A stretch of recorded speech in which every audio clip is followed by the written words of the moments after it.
कुठे कुठे शोधू तुला तुझे अनंत देवा रे, कुठे शोधू देवा तुला मी।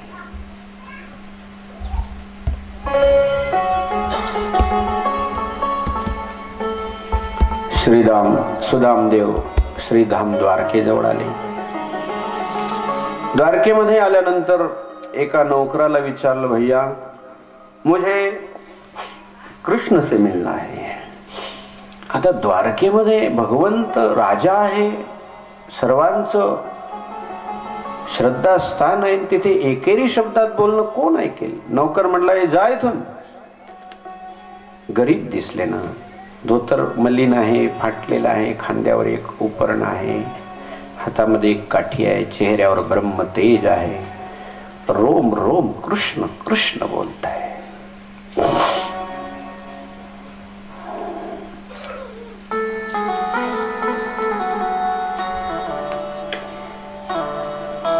दूसरा एक नौकर आला, भैया मुझे श्री कृष्ण से मिलना है, बहुत दूर से आया हूं और कृष्ण से मिलने के लिए मुझे इतनी दूर आने की जरूरत नहीं है, लेकिन मेरे पत्नी का कहना है,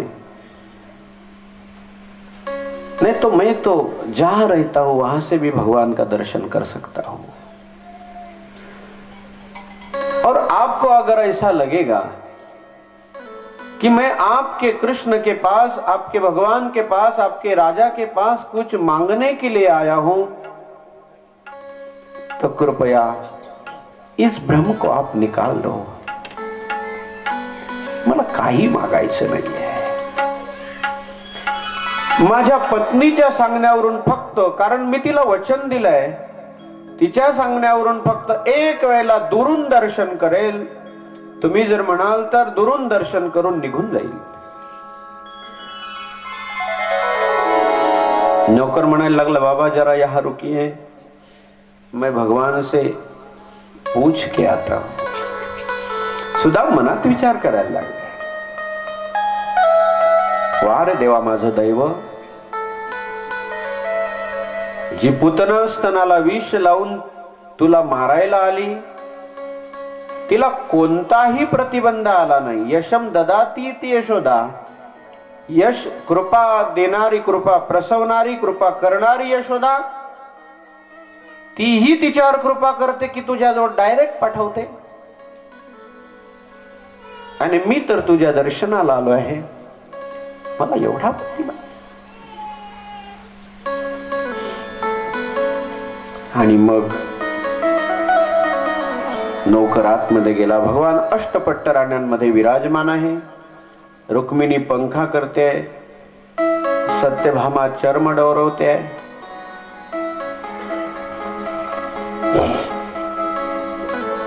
मित्रविंदा सत्या कोणी पानाचा विडा देतायत, कोणी पायाची सेवा करतायत। अष्टपट्ट राण्यांमध्ये भगवान विराजमान आहे, ते दृश्य जरा अवलोकन करा। इतक्यात एक नौकर आला, भगवान क्षमा चाहता हूं, लेकिन बाहर एक आपका विपन्न भक्त खड़ा है।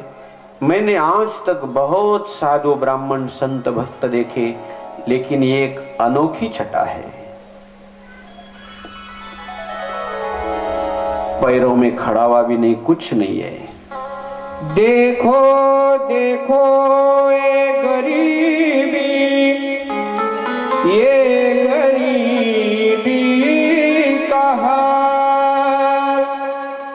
कृष्ण के दर पे विश्वास लेके आया हूँ, मेरे बचपन का यार है मेरा श्याम, यही सोच करके आस करके आया हूँ।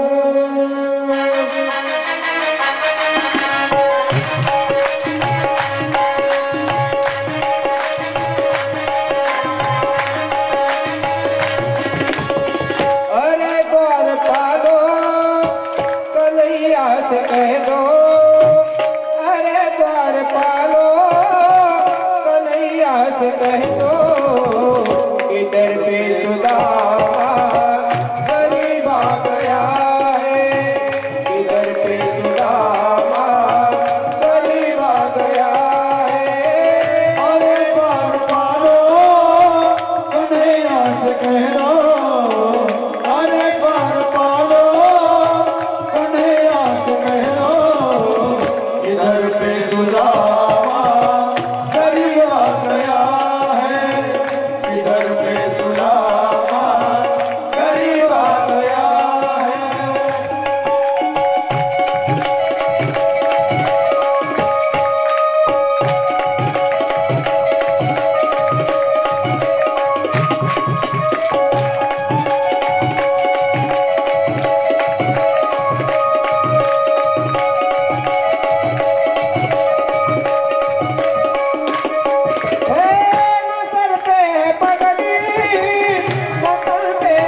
इधर पे सुदामा गरीब आ गया है, इधर पे सुदामा गरीब आ गया है।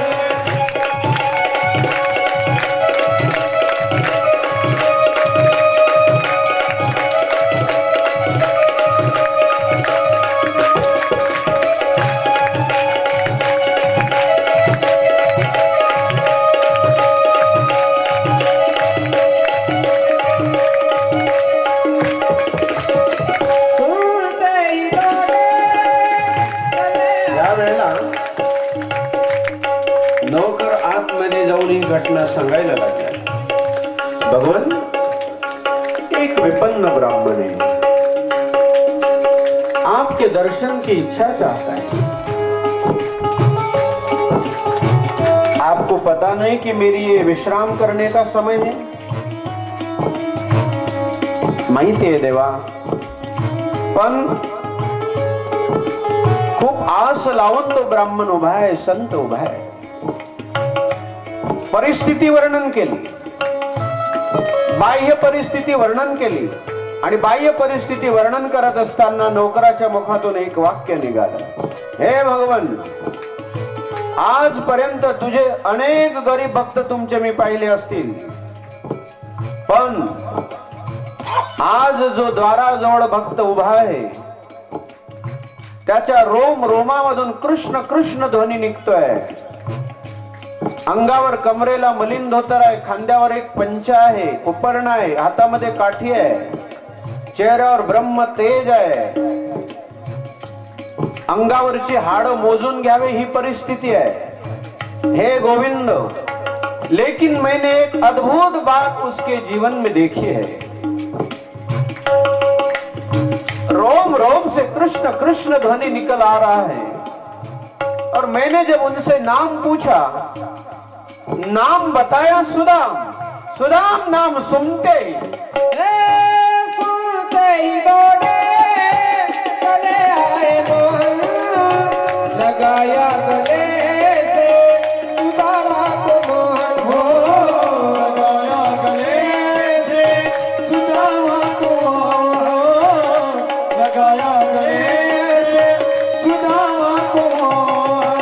हे सुनते ही दौड़े चले आए मोहन, लगाया गले से सुदामा को मोहन, हो सुनते ही दौड़े चले आए मोहन, लगाया गले से सुदामा को मोहन, हो लगाया गले से सुदामा को मोहन, लगाया गले से सुदामा को मोहन। हुआ रुक्मिणी को बहुत ही अचंबा, हुआ रुक्मिणी को बहुत ही अचंबा, ये मेहमान कैसा अजीब आ गया है, ये मेहमान कैसा अजीब आ गया है। अरे द्वार पालो कन्हैया से कह दो, अरे द्वार पालो कन्हैया से कह दो कि घर में सुदामा गरीब आ गया है, इधर पे सुदामा गरीब आ गया है। भगवंत श्री ऐकताबरोबर सुदाम नाव ऐकताबरोबर धावत निघाले। पायातल्या खडावा पडल्या बाजूला, खांद्यावरचं उत्तरीय वस्त्र गळून पडलं, हातातले बाजूबंद गळून पडले। धावत धावत बाहेर आले। जणू हे दृश्य आकाश मंडलामध्ये ब्रह्मादिदेव भगवान शिव अवलोकन करतायत। ओ माधव भक्त वत्सला, म्हणून तर याला भक्त वत्सल म्हणतात। धावत आले भगवान, सुदामाला उचललं, आपण ज्या सिंहासनावर बसतो त्याच्यावर बसवलं। रुक्मिणीला सांगितलं जल घेऊन ये, सुदाम देवाचे चरण धुवायचे आहे। रुक्मिणीने जल आणलं. रुक्मिणी जल आणते त्याआधीच भगवंताने आपल्या नेत्रकमलातून निघणाऱ्या प्रेमाश्रूंनी सुदामाची चरण देखी सुदामा की दीन दशा करुणा करके करुणानी धीरोये. देखी सुदामा की दीन दशा करुणा करके करुणानी धीरोये. आनी परात को हाथ छुअत पानी परात को हाथ छुअत नैन के जल से पग धोए. देख सुदामा की दीन दशा करुणा करके करुणानी धीरोये. देख सुदामा की दीन दशा करुणा करके करुणानी धीरोये.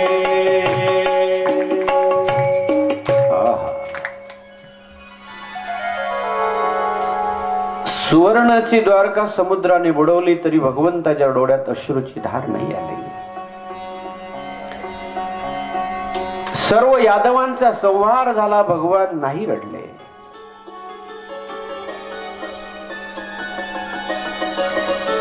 पण आज भगवंताकडून राहवलं गेलं नाही. भगवान सुदामदेवाची गरिबी पाहून रडले नाही. मग भगवान का रडले?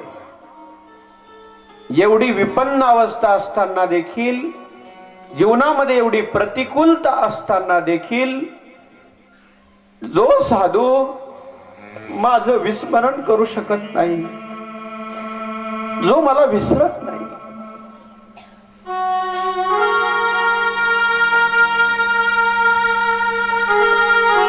प्रतिकूल अवस्था आली की आपण देवापासून दूर निघून जातो. का हो तुम्ही आता कथेला कीर्तनाला येत नाही, मंदिरात येत नाही, काय करावं? त्याने माझा मुलगा मारला. का हो तुम्ही परमार्थ सोडून दिला, कारण काय? काय करावं? त्याने मला दारिद्र्य आणलं, माझी संपत्ती गेली.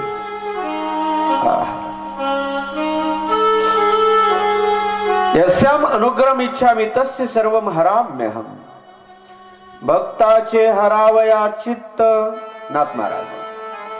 हरी हरी तो त्यांचे वित्त.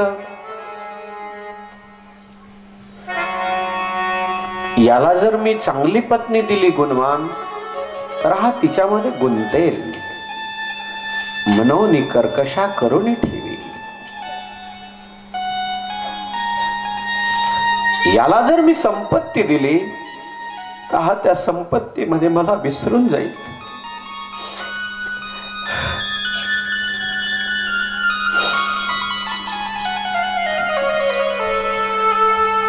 कुंभाराय म्हणतात, व्हावया भिकारी हेच आम्हा कारण, अंतरोनी जन व्हावे दुरी.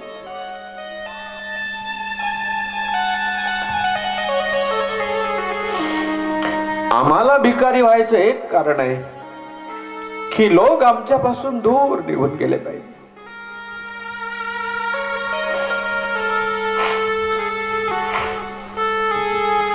कारण श्रीमंती असली की लोक जवळ येतात, गरिबी असली की नातेवाईक देखील निघून जातात. व्हावया भिकारी हेच आम्हा कारण, अंतरोनी जन व्हावे दुरी. तुका म्हणे करी फकीराचे परी, रात्रंदिवस हरी येईल वाचे.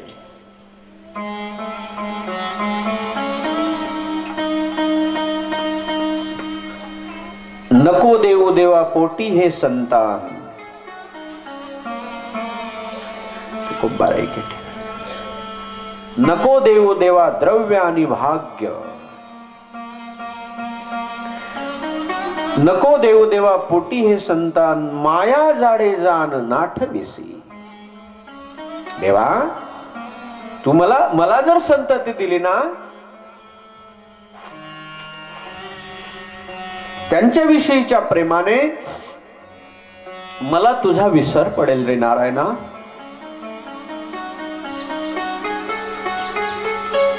नको देऊ देवा द्रव्यानी भाग्य तो एक उद्वेग होय जीवा. द्रव्य देऊ नको, त्या द्रव्याच्या द्वारा निर्माण झालेलं भाग्य देऊ नको, कारण तो माझ्या जीवाला खूप मोठा उद्वेग निर्माण होईल.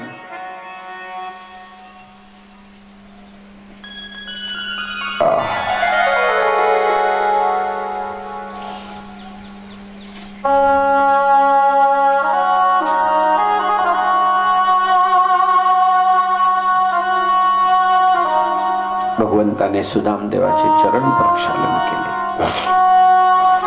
ते तीर्थ घेतलं, पाणी, ते तीर्थ, आता पाणी राहिलं नाही, ते तीर्थ.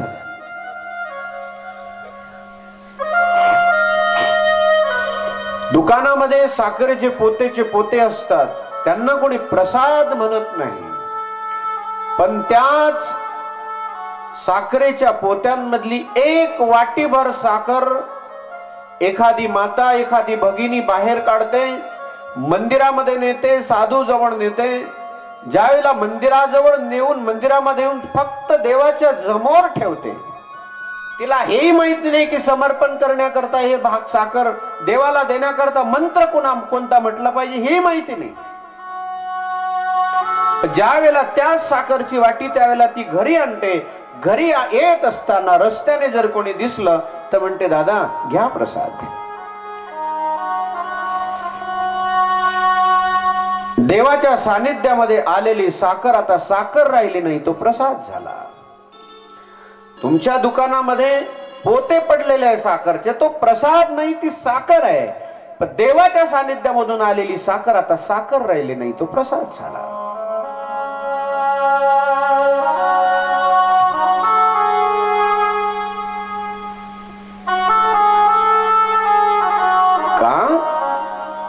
त्या वस्तूला सानिध्य कोणतं मिळालं याच्यावर अवलंबून आहे.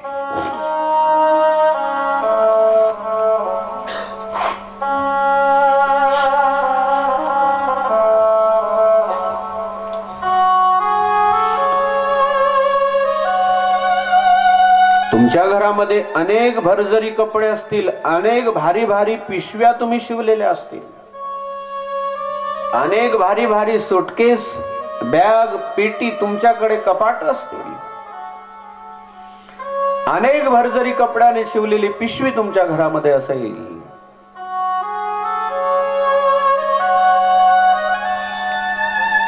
पण ज्या जोडीला स्पर्श हरिहर बाबांचा झाला आहे, आपल्या घरामध्ये असणाऱ्या शेकडो पिशव्यांपेक्षा ती दिसायला हीन असणारी जोडी देखील एक प्रसाद बनून जातो. आता ते तो कपड़ा कसा है, वो मायना नहीं रखता है.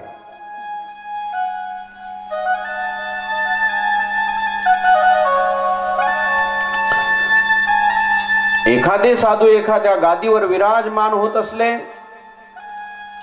त्यांचे शिष्य ती गादी पुन्हा त्याच्यावर कोणाला बसू देत नाही, ते ब्रह्मलीन झाले. का?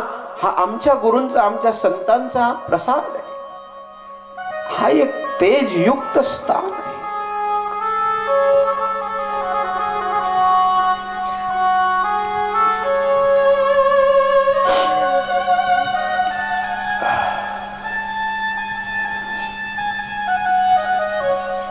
आळंदीलाही जमीन आहे, आपल्या गावांमध्ये, शहरामध्ये, पुण्याला, जळगावला, मुंबईला इथेही जमीन आहे. आळंदीलाही जमीन आहे, पंढरपूरलाही जमीन आहे, देहूलाही जमीन आहे, वृंदावन, श्रीधाम वृंदावन मध्येही जमीन आहे. त्या जमिनीवरच ते नगर वसलेलं आहे. पण मुंबईला, बेंगलोरला, हैदराबादला, पुण्याला जी जमीन आहे त्या जमिनीला क्षेत्र कोणी म्हणणार नाही, पण आळंदीला, पंढरपूरला, वृंदावनला क्षेत्र म्हटल्याशिवाय राहणार नाही. जमीन दोन्हीकडे आहे ना.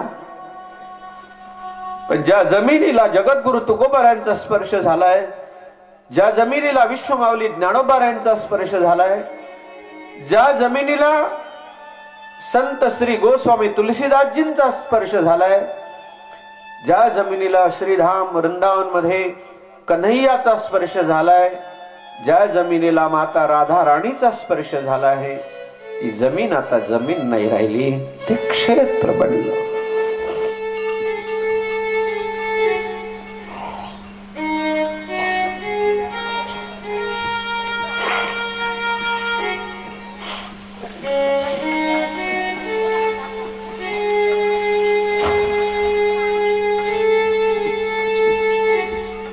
आपल्या भारताची ही उज्ज्वल एक संस्कृती आहे.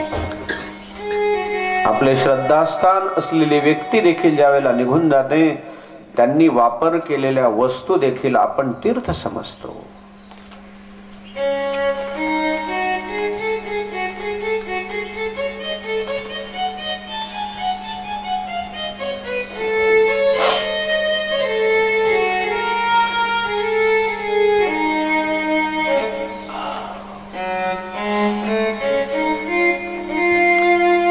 भगवंताने ते तीर्थ घेतलं, महालावर शिंपडलं.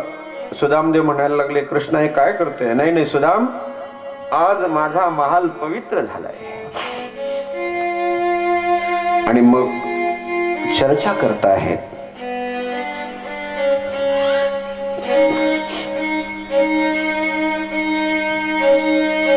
सुदामाला भोजन दिलं.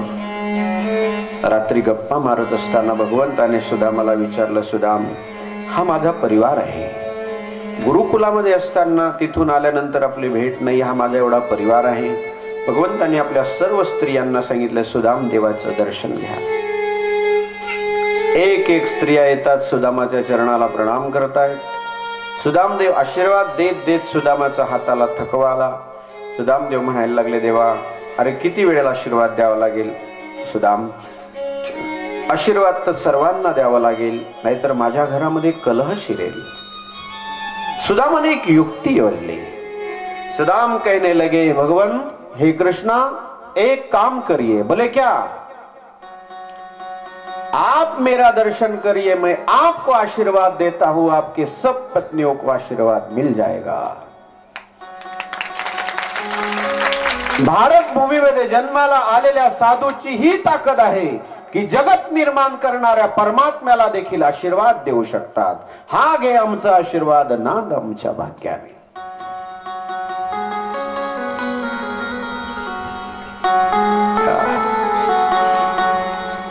सुदामाला भगवंताने विचारलं, सुदाम म्हणायला लागला, कृष्णा माझाही विवाह झाला. तुझ्या पत्नी तुझ्या वहिनीचं नाव आहे सुशीला. सुदाम माझ्याकरता काही माझ्या वहिनीने दिलं नाही. सुदाम ते गाठोडी लपवत होता, कारण दारिद्र्याचा इतिहास देवापुढे काय सांगावा. त्यावेळेला मग भगवंताने ते हिसकून घेतलं. सुदामाच्या सोडी गाठी पवया लागी, ते हिसकून घेतलं. 18 विश्व दारिद्र्य. आणि एक मूठ घेतली, खायला लागले. रुक्मिणीने विचार केला. अष्टमा सिद्धीला भगवंताने आज्ञा दिली, सुदामपुरीला निघून जा. रुक्मिणी विचार करते, अगर भगवान और खाएंगे और प्रसाद पा लेंगे तो हमें भी उधर जाना पड़ेगा. रुक्मिणी ते हिसकून घेतलं. देवा तुमच्या भक्ताचा प्रसाद मला नाही देत? हिसकून घेतलं.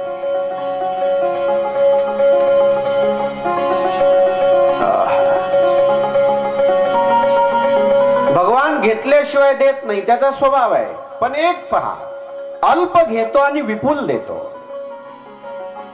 मुठभर पोहे घेतले, सुवर्णाची नगरी दिली.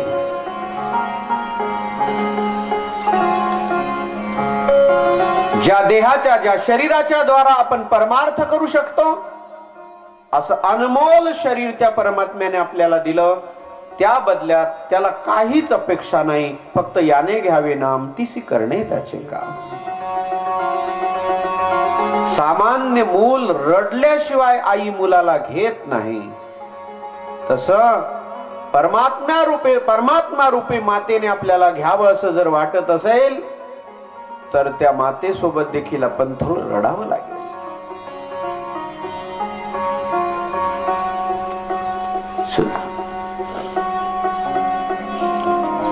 सकाळ झाली, श्री सुदाम निघाले जायला. भगवंताने म्हटलं नाही की थांबा म्हणून.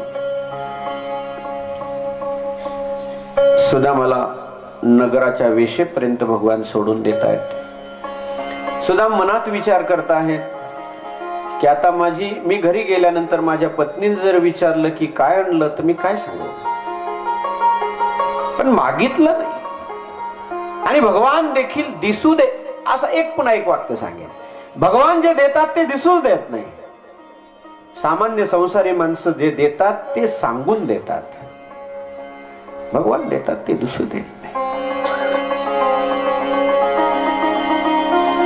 सुदाम ज्यावेळेला निघाले, आहा, पण आज काय मिळालं नाही मला. माझ्यासारखा भाग्यवान जीवनामध्ये मला तर कोणी दिसत नाही. का? काय दिलं मला देवाने? रुक्मी आपला जसं सुशिलेने सुदामदेवाजवळ निरोप सांगितला होता की भगवंताला माझा निरोप सांगा की 15 महिन्यामध्ये 2 एकादशी पण माझ्या घरात दररोज एकादशी असते, तसं भगवंताने मनातल्या मनातून सुदामदेवाला सांगितलं की सुशिलेला ता एक निरोप देऊन दे. होनी थी सो हो गई, पर अब ना ऐसी होए, भाभी तेरे भवन में नित्य द्वादशी होय. आणि मग ज्यावेळेला श्री सुदाम निघाले, रस्त्याने विचार करतायत, गेले नगरात आले, पाहतात तर तिथे स्वर्णाची महाल आहे. सुदामदेवाने एका नोकराला विचारलं, का रे बाबा, इथे तर माझं छोटस झोपडं होतं, गाव कोणतं आहे? म्हणे सुदामपुरी. तुम्ही कुठून आला? म्हणे आम्ही नंतर आलो, आम्हाला माहिती नाही. घरामध्ये कोण आहे महालात? पहा, आमची मालकी नाही. आवाज द्या. ऐश्वर्य प्राप्त झाल्यामुळे सर्वच बदललेलं होतं. नौकर आतमध्ये गेला आणि म्हणायला लागला, आई साहेब, बाहेर कोणीतरी एक ब्राह्मण आलेला आहे, कमरेवर एक मलिन धोतर आहे, हातामध्ये काठी आहे, ब्रह्म तेज आहे. सुशिलेने ओळखलं, माझे पतीच असतील. पंचारती घेतली, ओवाळण्याकरता बाहेर आली. भरजरी वस्त्र अंगावर धारण केलेले होते. बाहेर ज्यावेळेला ओवाळण्याकरता आली, सुदामाला प्रणाम केला. सुदामदेवाने पाहिलं, ओ हो, सुशिला हे काय आहे? भगवान, ही तर द्वारकाधीशाची कृपा आहे. सुदामदेव म्हणतात, ओ सुशिला, काय कृपा केली द्वारकाधीशाने तुझ्यावर, पण बघ माझ्यावर काय माझी अवस्था असा बघ, माझं तर धोतरही बदललं नाही. पण सुशिला, तुला एक सांगू, माझ्या कृष्णाने जे मला दिलं ना, जीवनामध्ये कधीच कुणाला दिलं नाही.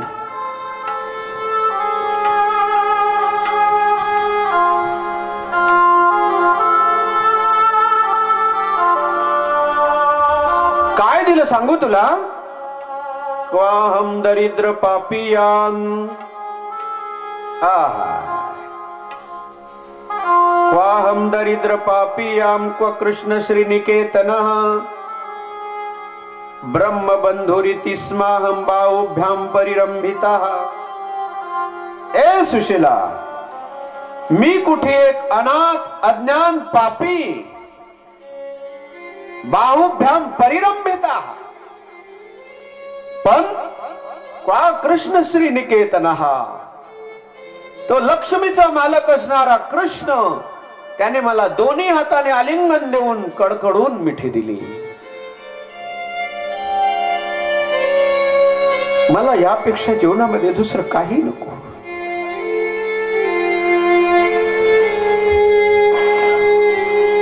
तू आता सुवर्णाच्या थालीमध्ये भोजन करत जा, पंचपक्वान्नाचं मिष्टान्नाचं. मला तुला मिळालेलं आहे, पण एक लक्षात ठेव, मला याची गरज नाही.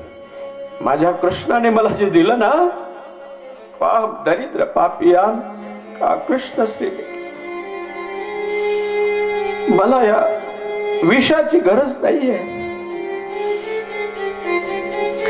सुशिला म्हणायला लागली, भगवान, तुम्हाला जर याची गरज नाही तर मला याचं काय करायचंय? पुन्हा घरामध्ये गेली, जुनं वस्त्र ठेवलेलं होतं, माहित होतं आपल्या पतीचा स्वभाव अयाचक आहे. पुन्हा जुनं वस्त्र परिधान केलं, अलंकार टाकून दिले, बाहेर आली. महाराज, पतीची आमता अनुसरवणी पतिव्रता सहज आत्महिता भेटेची ती. माझ्या पतीच्या जीवनामध्ये जर संकट आहे तर मी उत्सवामध्ये का जावं? मला याची गरज नाही. भगवान प्रगट झाले, सुदामाला बोलायला लागले, हे सुदाम,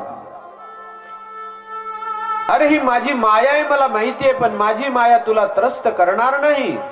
कारण जोपर्यंत माझी माया साधू जवळ जात नाही तोपर्यंत ती माया देखील भक्ती बनत नाही.